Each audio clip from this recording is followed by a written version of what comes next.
नामुमकिन को मुमकिन बनाने ही का तो दूसरा नाम राना है।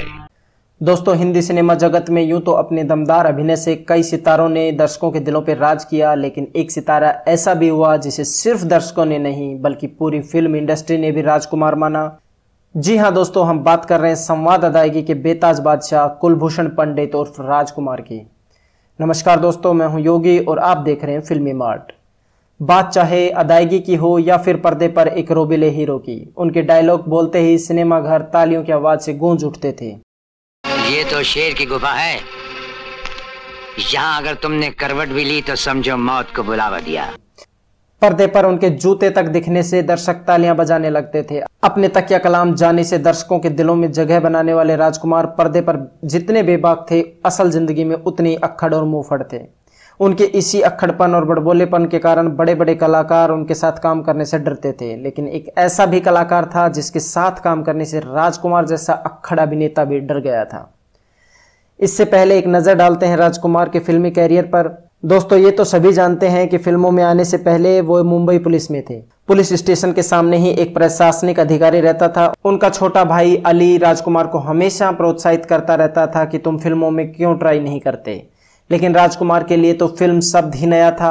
उन्हें तो ये भी नहीं पता था कि फिल्म होती क्या है, लेकिन अली की बॉलीवुड में पहचान थी, तो उन्होंने एक बार 50 और 60 के दशक के मशहूर डायरेक्टर के.बी. लाल से उनकी मुलाकात करवाई और उन्होंने राजकुमार की कुछ तस्वीरें निकालकर अपने ऑफिस में रख ली। इत्तेफाक से एक दिन डायरेक्टर नजम नकवी के.बी. लाल के ऑफिस पहुंचे और उन्होंने वहां राजकुमार की तस्वीरें देखी और उन्हें तस्वीरें बहुत पसंद आई और उन्होंने राजकुमार को लेकर फिल्म रंगीली बनाई।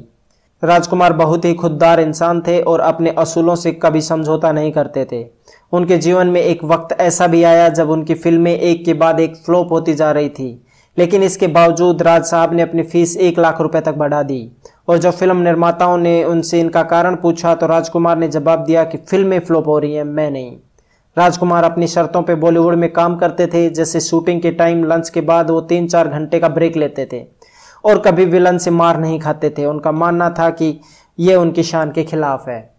कहा जाता है उस वक्त राजकुमार को अपने से बड़ा कोई हीरो नजर नहीं आता था। राजकुमार एक पढ़े लिखे इंसान थे जिनसे किसी भी टॉपिक पे घंटों बात की जा सकती थी, लेकिन उनके अक्खड़पन और बड़बोले स्वभाव के कारण बॉलीवुड में उनके साथ कोई काम करने को तैयार नहीं था। दिलीप कुमार ने राजकुमार के साथ 1959 में फिल्म पैगाम में काम किया था, लेकिन राजकुमार के नखरों से परेशान होकर उन्होंने फिर कभी राजकुमार के साथ काम न करने की कसम खा ली थी।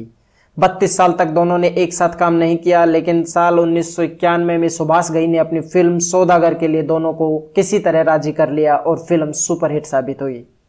वैसे तो राजकुमार से लोग घबराते थे, लेकिन एक ऐसा भी कलाकार था जिससे राजकुमार खुद डरते थे। ये किस्सा तब का है जब मेहुल कुमार अपनी फिल्म तिरंगा के लिए कलाकारों की खोज कर रहे थे। जब मेहुल कुमार ने नाना पाटेकर से बात की तो नाना ने यह कहकर फिल्म के लिए मना कर दिया कि मैं कमर्शियल फिल्म्स नहीं करता, लेकिन मेहुल कुमार किसी तरह नाना को मनाने में कामयाब रहे। लेकिन जब मेहुल कुमार ने बताया कि इस फिल्म में राजकुमार को भी ले रहे हैं तो नाना ने उनको चेतावनी देते हुए कहा, अगर शूटिंग के समय कोई पंगा हुआ और राजकुमार के कहने पे मेरा कोई सीन काटा गया तो ये फिल्म उसी दिन बंद हो जाएगी और मैं ये छोड़ दूंगा।